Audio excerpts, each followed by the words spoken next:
হাঁস পালন অত্যন্ত লাভজনক একটি ব্যবসা। যদি একটু নিয়ম মাফিক এবং একটু পরিশ্রম করা যায় তাহলে কিন্তু হাঁস পালনে ভালো সফল হওয়া যায় এবং হাঁস পালন করে অনেক উপার্জন করা যায়। মাস শেষে ভালো টাকা পাওয়া যায়। অনেক সময় দেখা যায় যে আপনি অন্যান্য ভালো ব্যবসার থেকে হাঁস পালন করেও ভালো টাকা ইনকাম করতে পারবেন। সেক্ষেত্রে আপনাকে কিছু গুরুত্বপূর্ণ পদক্ষেপ নিতে হবে। আজকে আপনাদের সাথে আলোচনা করব আসলে হাঁস পালনের ক্ষেত্রে যদি আমরা নদীতে, খালে, বিলে যদি মুক্ত অবস্থায় হাঁস পালন করি তাহলে কীরকম হতে পারে সেই সম্পর্কে জানাবো। দর্শক, এই যে খামারটা দেখতে পাচ্ছেন, এই যে শেডটা দেখতে পাচ্ছেন, এটা কিন্তু আমাদের হচ্ছে ইছামতি নদীর তীর ঘেঁষে আসলে তৈরি করা। এই নদীর পাড়ে তৈরি করার বেশ কিছু সুবিধা রয়েছে। সেটা হচ্ছে যে নদীতে কিন্তু পর্যাপ্ত পরিমাণে খাবার পাওয়া যায়, বিশেষ করে ছোট মাছ, তারপরে হচ্ছে যে শামুক, ঝিনুক, তারপরে হচ্ছে যে জুপ্লাঙ্কটন, ফাইটোপ্লাঙ্কটন, এই জাতীয় উপাদানগুলো কিন্তু হাঁসের জন্য উৎকৃষ্ট খাবার।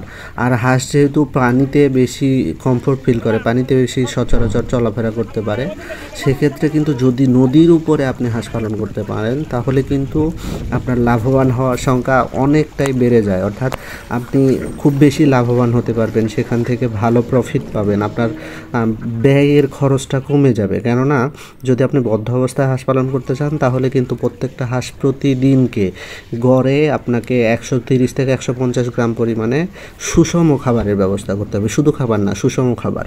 আর যদি আপনার এরকম প্রাকৃতিক পরিবেশে হাঁস পালন করেন তাহলে কিন্তু হাঁস নদী থেকে বা পানি থেকে বা মাঠ থেকে যে খাবারটা খাবে সেটাতে পর্যাপ্ত পরিমাণে সুষম, অর্থাৎ এখানে আমিষের পর্যাপ্ততা থাকে, ভিটামিন, মিনারেলস, খনিজ লবণ, তারপরে হচ্ছে যে শর্করা, স্নেহ, সব কিছুই কিন্তু থাকে। কারণ শামুক, ছোট মাছ, এগুলোতে কিন্তু প্রচুর পরিমাণে আমিষ থাকে। আর হাঁসের জন্য এটা কিন্তু অত্যন্ত গুরুত্বপূর্ণ। আর যখন হাঁস আপনাকে নদীতে, খালে, বিলে, হাওরে বা মুক্ত অবস্থায় হাঁস পালন করবেন তখন কিন্তু আপনি এই অ্যাডভান্টেজটা বা এই সুযোগটা কিন্তু পাবেন, যার ফলে কী হবে, আপনার খরচটা কমে যাবে। আর খরচ কমে গেলে আপনার যে ডিমটা পাবেন, বা যদি আপনি ডিম পাড়া হাঁস করেন, যে ডিমটা পাবেন সেটা সম্পূর্ণটাই আপনার লাভ। আর সুতরাং এই লাভটা কিন্তু আসবে আপনি যদি নদীর পাশে বা হচ্ছে উন্মুক্ত অবস্থায় কোথাও হাঁস পালন করেন।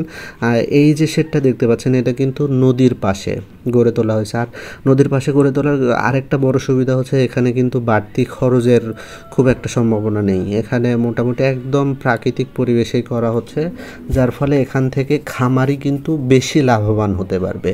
সুতরাং আপনারা যারা ভিডিওগুলো আমাদের নিয়মিত দেখেন তারা আমাদের অবশ্যই কমেন্ট বক্সে জানাবেন আপনারা কী জাতীয় হাঁস পালন করছেন, বদ্ধ অবস্থায় নাকি উন্মুক্ত অবস্থায় হাঁস পালন করছেন, এবং আপনাদের কী কী প্রতিবন্ধকতাগুলো রয়েছে সেগুলো জানাবেন। আমরা চেষ্টা করব আপনাদের পাশে থাকার জন্য। ধন্যবাদ সকলকে। আসসালামু আলাইকুম।